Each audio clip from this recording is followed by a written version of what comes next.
तो देखिए about principal के अनुसार मैंने आप लोगों को समझाया कि किस तरीके से इलेक्ट्रॉन ऊर्जा के बढ़ते क्रम में उपकोषों में प्रवेश करते हैं। उसके लिए आपको ये याद रखना है, और इसको याद रखने के लिए यदि यहाँ पर कोई कन्फ्यूजन रहता है तो ये तरीका बताया मैंने आप लोगों को, 1 मिनट में इसको बनाकर और आप कर सकते हैं। ठीक है, अब इससे संबंधित कुछ क्वेश्चन लिख लीजिए आप। एक ही क्वेश्चन में मैं आप लोगों को करा देता हूँ, ऐसे कर लीजिए, यहाँ पर लिख देता हूँ। देखिए लिखिए सोडियम 11, फास्फोरस 15, क्लोरीन 17, क्रोमियम 24। एक लाइन में लिखते रहना, ऐसे नहीं, क्वेश्चन टाइप में लिखो लाइन में। क्रोमियम 24, Fe 26 तथा Cu 29 के सबसे अधिक ऊर्जा वाले इलेक्ट्रॉनों की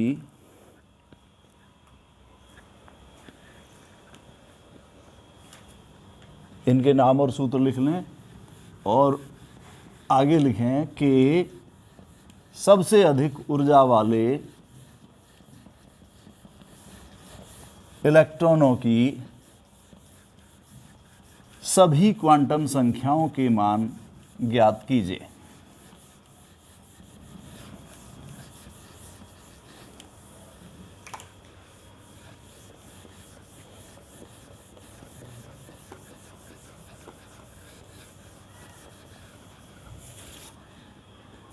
तो देखिए सबसे पहले इसमें क्या है, सोडियम 11। तो आप सोडियम 11 का सिंपल इलेक्ट्रॉनिक विन्यास करिए। सबसे पहले 2 8 1। अब इसको क्या करेंगे, एसपीडीएफ में 1s2 2s2 और 2p6 और 3s1। ये पहला सेल, ये दूसरा सेल, ये तीसरा सेल। तो देखिए यहां तक इसमें और अबाउ प्रिंसिपल के अनुसार कोई अंतर नहीं है। कहां से होता है अंतर, 3p के बाद में क्या आता है, 4s आता है, तब 3d आता है। तो यदि यहां तक आता है इलेक्ट्रॉनिक विन्यास, तब उसको अबाउ प्रिंसिपल के अनुसार चेंज कर देते हैं, ध्यान रखना। तो यहां पर देखिए सबसे अधिक ऊर्जा किसकी होगी, जो सबसे बाहर लास्ट में आ रहे हैं। सबसे लास्ट में कौन सा आ रहा है, 3s1। तो आप लिखेंगे, लिखिए नीचे इसके कि 3s1 इलेक्ट्रॉनों की ऊर्जा सबसे अधिक है। 3s1 की ऊर्जा सबसे अधिक है। 3s1 का अर्थ है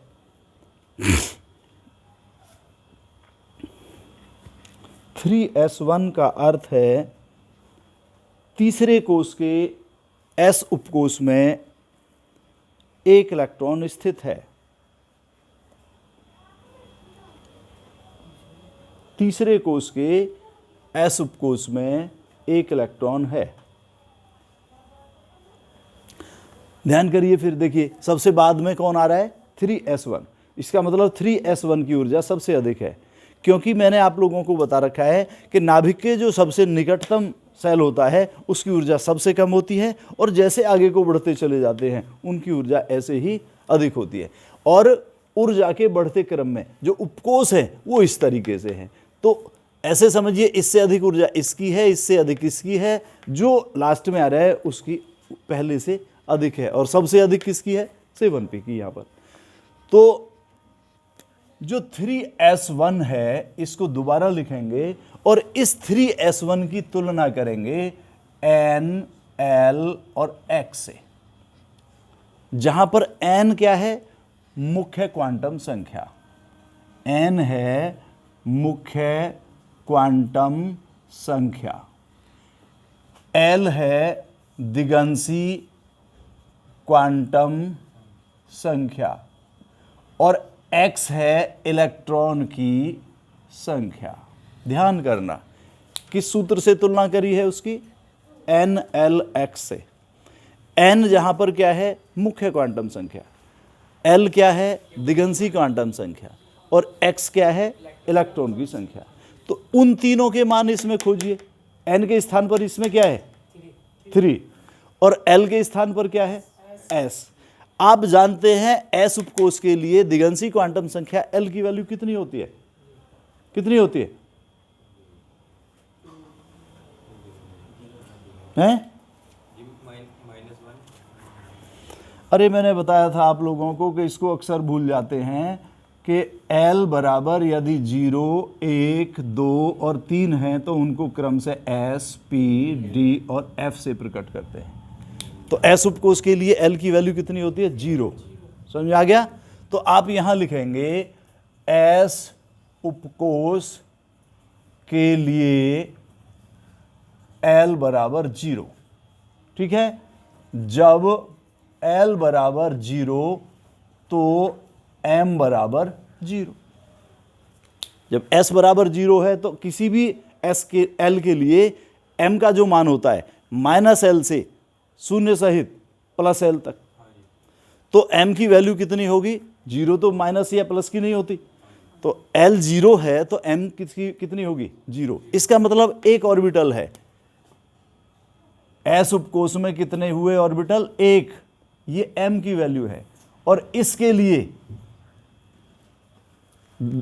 चुंबकीय क्वांटम संख्या M का मान कितना है? 0। और उसमें कितना है? 1 इलेक्ट्रॉन है। तो 1 इलेक्ट्रॉन को हम बनाएंगे इस तरीके से। दूसरा अगर होता तो उसको करते नीचे। ठीक है, तो अब यहां पर आप लिख लीजिए मुख्य क्वांटम संख्या N, दिगंशी क्वांटम संख्या L, चुंबकीय क्वांटम संख्या M और चक्रण क्वांटम संख्या S। एक ही इलेक्ट्रॉन है। उस एक इलेक्ट्रॉन, यहां लिख लिया हमने इलेक्ट्रॉन। इलेक्ट्रॉन पहला ये N कितनी है उसकी? जितना यहां पर वैल्यू है कितनी है? 3। L की वैल्यू कितनी है? जितना यहां पर है 0। M की वैल्यू कितनी है? ये रही 0। ऊपर को हेड है तो S की वैल्यू कितनी है? +1/2। तो इस तरीके से सोडियम 11 के सबसे अधिक ऊर्जा वाले इलेक्ट्रॉन की चारों क्वांटम संख्याओं के मान कितने हैं? ये है N 3 है, L 0 है, M 0 है और S +1/2। समझ आ गया? नोट करिए जल्दी और आगे बढ़िए। जल्दी नोट करें।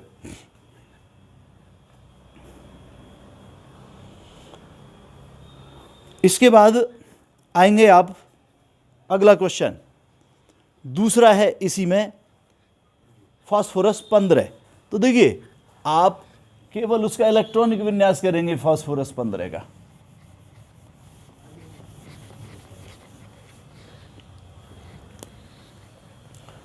फास्फोरस 15 का सिंपल इलेक्ट्रॉनिक विन्यास करेंगे। सबसे पहले 2, 8, 10 और 5। तो 2, 8, 5 इसका इलेक्ट्रॉनिक विन्यास हो गया। अब आप यहां पर देखिए, इसको SPDF में करिए तो 1s2, 2s2 और 2p6। ये पहला सेल, ये दूसरा सेल। तीसरे सेल में कितने हैं? 5 इलेक्ट्रॉन हैं। तो 3s2 कितने बच गए? 3, 3p3। तो 3 और 2 5 और ये 10, 15 हो गए। ये तीसरा सेल है। आप यहां तक देखेंगे अबाउ प्रिंसिपल में इसमें कोई अंतर नहीं है, तो इसी के अनुसार लेंगे। सबसे बाहर क्या है? 3p3। तो आप लिख देंगे, लिखें जल्दी कि 3p3 इलेक्ट्रॉनों की ऊर्जा सबसे अधिक है। 3p3 इलेक्ट्रॉनों की ऊर्जा सबसे अधिक है।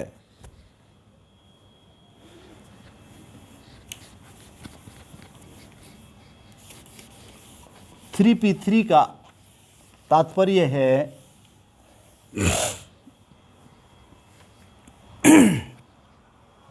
तीसरे कोष के p उपकोष में 3 इलेक्ट्रॉन हैं। तीसरे कोष के p उपकोष में 3 इलेक्ट्रॉन हैं। तो देखिए 3p3 को दोबारा लिखिया। दोबारा लिखने के बाद इसकी तुलना करेंगे किससे? NLX फॉर्मूले से। अब आप देख लीजिए N के स्थान पर क्या है? 3। इसका मतलब इन तीनों इलेक्ट्रॉनों के लिए मुख्य क्वांटम संख्या N का मान कितना है? 3 है। तीनों इलेक्ट्रॉन p उपकोष में है। ठीक है, तो आप ये देखिए पी उपकोष के लिए दिगंशी क्वांटम संख्या L का मान कितना होता है, 1 होता है। ठीक है, तो हम लिखेंगे वही कि पी उपकोष के लिए दिगंशी क्वांटम संख्या L का मान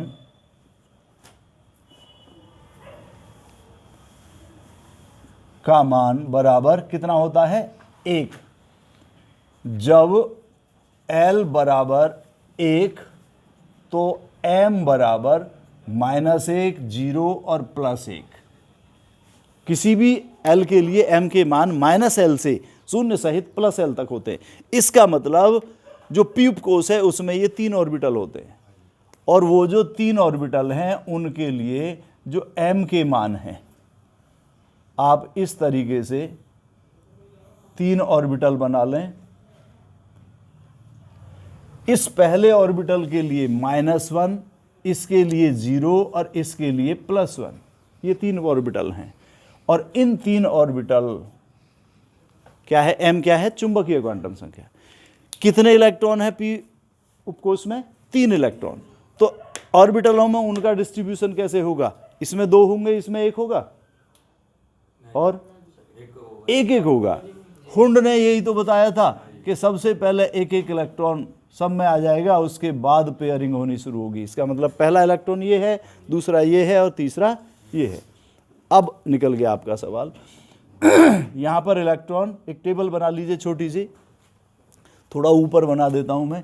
यहाँ पर आप इलेक्ट्रॉन बना लें, यहाँ पर मुख्य क्वांटम संख्या n, यहाँ पर दिगंशी क्वांटम संख्या L, चुंबकीय क्वांटम संख्या m और चक्रण क्वांटम संख्या s। इलेक्ट्रॉन कितने हैं कुल जिनकी पूछ रहा है, 3, सबसे अधिक ऊर्जा के। तो ऐसे कर लीजिए, 1, पहला, दूसरा और तीसरा। तीनों इलेक्ट्रॉन के लिए मुख्य क्वांटम संख्या n कितनी है, 3। तो 3, 3 और 3। L क्या बताता है, उपकोष को। तीनों इलेक्ट्रॉन p उपकोष में हैं, और p उपकोष के लिए दिगंशी क्वांटम संख्या L का मान कितना होता है, 1 होता है। तो तीनों इलेक्ट्रॉनों के लिए L के मान 1 होंगे। चुंबकीय क्वांटम संख्या m, पहला इलेक्ट्रॉन ये है, इसके लिए कितनी है, -1, दूसरे के लिए 0 और तीसरे के लिए +1। तीनों के ऊपर को हेड हैं, तो s जो चक्रण क्वांटम संख्या है तीनों के लिए कितनी होगी, +1/2, +1/2 और +1/2। तो ये है आपके सबसे अधिक ऊर्जा वाले 3 इलेक्ट्रॉन हैं, और उनकी चारों क्वांटम संख्याओं की वैल्यू ये हैं। सभी इलेक्ट्रॉन तीनों के लिए मुख्य क्वांटम संख्या n 3 है, L 1 है, और m पहले इलेक्ट्रॉन के लिए -1, दूसरे के लिए 0, तीसरे के लिए +1, और तीनों के लिए चक्रण क्वांटम संख्या s के मान +1/2 हैं। अब यहाँ पर आप पॉली के अपवर्जन नियम को भी देख लें। पॉली ने क्या बताया था कि किन्हीं भी 2 इलेक्ट्रॉनों के लिए चारों क्वांटम संख्याओं का मान किसी परमाणु के अंदर एक समान नहीं हो सकता। ठीक है, अब यहां देखिए 3 इलेक्ट्रॉन हैं, आप इनमें देखें, तीनों इलेक्ट्रॉनों के लिए मुख्य क्वांटम संख्या n के मान एक समान है, तीनों के लिए दिगंशी क्वांटम संख्या L के मान एक समान है। अब यहां पर देखिए, तीनों के लिए s के मान एक समान है, लेकिन चारों के नहीं हो सकते। यहां देखिए m के मान भिन्न है, पहले के लिए -1 है, दूसरे के लिए 0 है और तीसरे के लिए +1। तो किसी भी परमाणु में किन्हीं 2 इलेक्ट्रॉनों की चारों क्वांटम संख्या एक समान नहीं हो सकती। समझ आ गया ये। अब इसी में आप जल्दी नोट करिए, मैं तीसरा बता रहा हूँ, इसका क्लोरीन का, साथ के साथ करते रहा करो।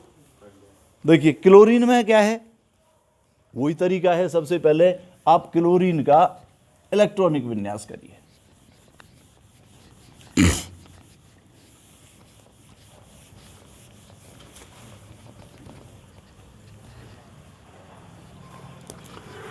क्लोरीन परमाणु क्रमांक 17 है, तो Cl17 का जब इलेक्ट्रॉनिक विन्यास करेंगे, ध्यान रखें गलती नहीं होने की है। सबसे आप सिंपल 2 8 18 वाला करें, तो 2 8 और कितना हो गया 7, 17 हो गया।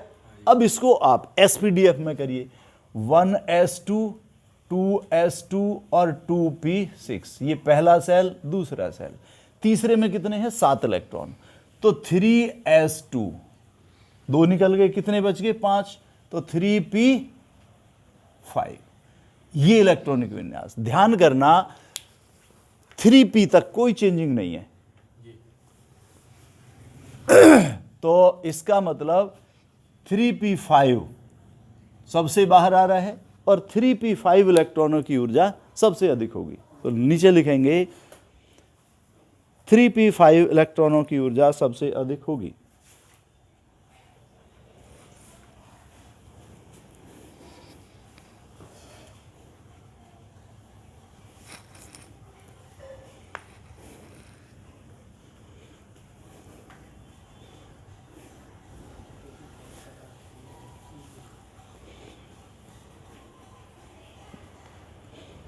थ्री p5 इलेक्ट्रॉनों की ऊर्जा सबसे अधिक होगी। 3p5 का अर्थ है 3p5 का अर्थ है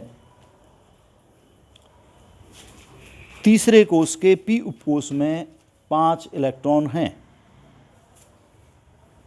5 इलेक्ट्रॉन हैं। तो देखिए यहां पर आप फिर 3p5 लिखेंगे और 3p5 की तुलना किससे करेंगे, NLX से। NLX से जैसे ही आप तुलना करते हैं तो आपको स्पष्ट समझ में आ जाएगा कि N जो मुख्य क्वांटम संख्या है उसके स्थान पर 3 लिखा हुआ है, इसका मतलब पांचों इलेक्ट्रॉन, क्योंकि मैंने आपको बताया है 3p5 का अर्थ है तीसरे कोष के p उपकोष में 5 इलेक्ट्रॉन हैं। तो पांचों इलेक्ट्रॉन के लिए मुख्य क्वांटम संख्या N का मान कितना हुआ, 3। पांचों के 5 इलेक्ट्रॉन कहां पर हैं, p उपकोष में। इसका मतलब p उपकोष के लिए दिगंशी क्वांटम संख्या L की वैल्यू कितनी है, 1। समझ आ गया। तो उसकी तुलना करिए और p यहां लिखेंगे, p उपकोष के लिए दिगंशी क्वांटम संख्या L बराबर कितनी, 1। जब L बराबर 1 तो चुंबकीय क्वांटम संख्या m बराबर होगी -1, 0 और +1। इसका मतलब चुंबकीय क्वांटम संख्या क्या बताती है, ऑर्बिटल को। इसका मतलब p उपकोष में 3 ऑर्बिटल है। तो आप यहां पर ऑर्बिटल बना लेंगे इस तरीके से, -1, 0, +1, ये m है। कितने इलेक्ट्रॉन है, 5। अब यहां पर आपने ध्यान रखना है, हुंड के नियम के अनुसार ये पहला इलेक्ट्रॉन है, संकेत के लिए मैंने 1 लिख दिया है। दूसरा इलेक्ट्रॉन ये आएगा, तीसरा इलेक्ट्रॉन ये, चौथा इलेक्ट्रॉन यहां पर है, पांचवा इलेक्ट्रॉन यहां पर है। ठीक है, इस तरीके से अब निकाल लीजिए, आप एक टेबल बना लीजिए। मैं यहां से बना देता हूं ताकि ऊपर से थोड़ा सा आपको समझ में आ जाए टेबल। देखिए, इलेक्ट्रॉन की संख्या, मुख्य क्वांटम संख्या n, दिगंशी क्वांटम संख्या L, चुंबकीय क्वांटम संख्या m और चक्रण क्वांटम संख्या s। ये टेबल बना दी एक तरीके से ताकि गुंजाइश ना रहे गलती की। आप चाहें तो ऐसे कर लें, पहला इलेक्ट्रॉन, दूसरा, तीसरा, चौथा और पांचवा। देखिए, पहला, दूसरा, तीसरा, चौथा और पांचवा, पांचों के 5 इलेक्ट्रॉन तीसरे कोष में हैं। तो सभी के लिए मुख्य क्वांटम संख्या n की मान कितने होंगे, 3। सभी के सभी p उपकोष में हैं। p उपकोष के लिए दिगंशी क्वांटम संख्या L का मान कितना होता है, 1। तो सभी के लिए L की वैल्यू 1। अब यहां पर देखिए, चुंबकीय क्वांटम संख्या है, पहला और चौथा इलेक्ट्रॉन कहां पर है, इसमें। पहले और चौथे के लिए कितना है मान, -1। तो पहला तो ये रहा -1 और चौथा इलेक्ट्रॉन ये रहा -1। दूसरे और पांचवे के लिए 0 है, दूसरे के लिए और पांचवे के लिए 0 है, और तीसरे इलेक्ट्रॉन के लिए कितना है? +1। ठीक है, +1। अब देखिए, पहला, दूसरा, तीसरा ऊपर को हेड है, इसका मतलब पहले, दूसरे, तीसरे के लिए s चक्रण क्वांटम संख्या s के मान कितने हैं? +1/2, +1/2। चौथे और पांचवे के हेड नीचे को हैं, तो इनके लिए -1/2, -1/2। इस तरह क्लोरीन 17 के सबसे अधिक ऊर्जा वाले जो इलेक्ट्रॉन हैं वो 3p5 में हैं, 5 इलेक्ट्रॉन हैं, और उन पांचों इलेक्ट्रॉनों के लिए सभी क्वांटम संख्याओं के मान इस प्रकार हैं। निकल आया? अब आप यहां भी चेक करके देख सकते हैं कि किन्हीं दो इलेक्ट्रॉनों को देखिए आप, उनकी क्वांटम संख्याएं एक समान नहीं हो सकती। जैसे देखिए, सबकी n समान है, सबकी l समान है, ठीक है। अब यहां देखिए, -1 है इसके लिए और -1 है। पहले और चौथे के लिए चुंबकीय क्वांटम संख्या भी समान है, लेकिन उनके लिए क्या असमान है? s चक्रण क्वांटम संख्या समान नहीं है। पहले के लिए +1/2 है, तो चौथे के लिए -1/2 है। अगर हम इन दोनों की तुलना करें कि देखिए, पहले और तीसरे के लिए चक्रण क्वांटम संख्या एक समान है, तो उनके लिए चुंबकीय क्वांटम संख्या भिन्न है। तो किसी भी परमाणु में किन्हीं दो इलेक्ट्रॉनों की चारों क्वांटम संख्याओं के मान एक समान नहीं हो सकते, इससे ये भी स्पष्ट होता है। क्लियर हो गया? अब आइए आप अगले में, क्या है? क्रोमियम 24। इस पर तो क्रोमियम 24 के लिए भी हमें ऐसे ही करना पड़ेगा कि सबसे पहले क्रोमियम 24 का आप इलेक्ट्रॉनिक विन्यास कर लीजिए।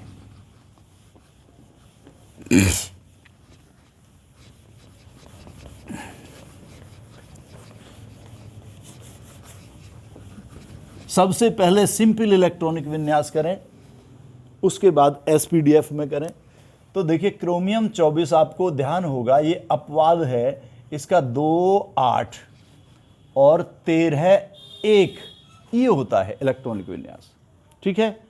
अब इसको एसपीडीएफ में करिए, 1s2 2s2 और 2p6, पहला सेल दूसरा सेल, तीसरे में कितने हैं? 13, तो 3s2 3p6, 8 आगे कितने बचे? 5, तो 3d5, ये तीसरा सेल हो गया।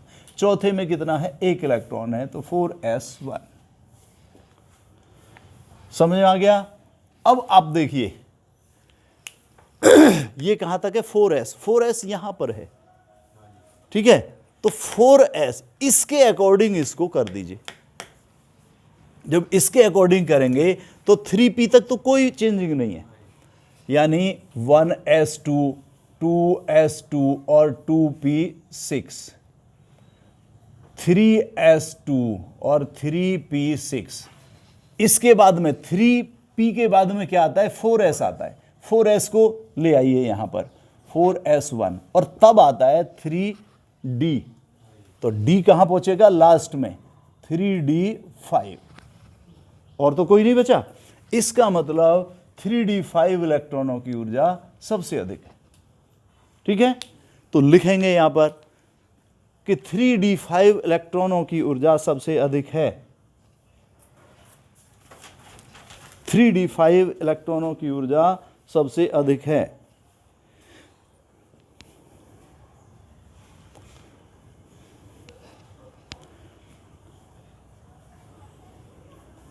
(3d5) का अर्थ है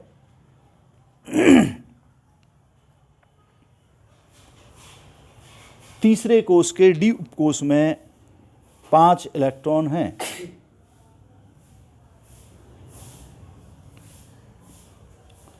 पांच इलेक्ट्रॉन हैं। अब 3d5 लिखकर इसकी तुलना NLX से करेंगे। जब NLX से करेंगे तो N के स्थान पर क्या है? 3। इसका मतलब ये जो 5 इलेक्ट्रॉन हैं जो तीसरे कोष के डी उपकोष में है, उन पांचों इलेक्ट्रॉनों के लिए मुख्य क्वांटम संख्या n का मान 3 है। पांचों के 5 इलेक्ट्रॉन कहां पर हैं? डी उपकोष में। तो डी उपकोष के लिए देखिए L की वैल्यू कितनी होती है? 2, ठीक है। तो लिखेंगे डी उपकोष के लिए L यानी दिगंशी क्वांटम संख्या L का मान कितना होता है? 2। जब L बराबर 2 तो M बराबर -L से शून्य सहित +L तक होते हैं, यानी -2, -1, 0, +1 और +2, ये 5 मान होंगे। इसका मतलब डी उपकोष में 5 ऑर्बिटल हो गए। तो आप M निकालने के लिए जो 5 ऑर्बिटल हैं वो 5 ऑर्बिटल बना लीजिए। इसको मैं मिटा देता हूं।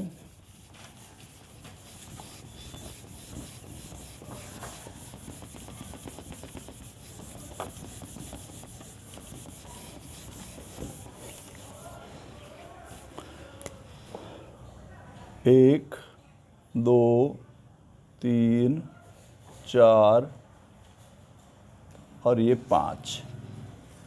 इसके लिए -2, -1, 0, +1, +2। किसी राइटर ने, जैसा मैंने पहले बता चुका हूं आप लोगों को, +L से शून्य सहित -L तक कर दिया है, बात एक ही रहनी है। तो अब देखिए इसमें कितने इलेक्ट्रॉन हैं? 5 इलेक्ट्रॉन हैं। तो हुंड के नियम के अनुसार कैसे करेंगे? एक एक इलेक्ट्रॉन का डिस्ट्रीब्यूशन करेंगे। तो ये पहला इलेक्ट्रॉन, दूसरा, तीसरा, चौथा और ये 5वां। समझ आ गया? अब इनके लिए, पांचों इलेक्ट्रॉनों के लिए वो ही बना दीजिए आप, जैसे पहले आपने टेबल बनाई थी उस तरीके से।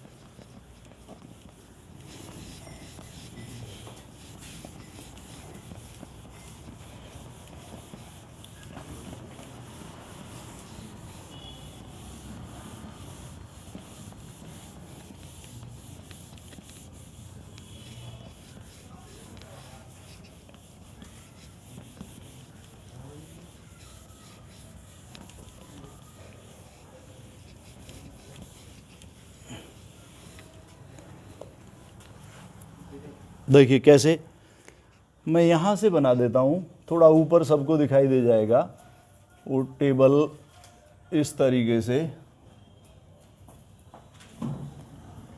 इलेक्ट्रॉन की संख्या, मुख्य क्वांटम संख्या n, दिगंशी क्वांटम संख्या L, चुंबकीय क्वांटम संख्या m और चक्रण क्वांटम संख्या s। 1, 2, 3, 4 और 5 ये इलेक्ट्रॉन हैं। पांचों के पांचों तीसरे कोष में हैं, तो सभी के लिए मुख्य क्वांटम संख्या n का मान 3 होगा।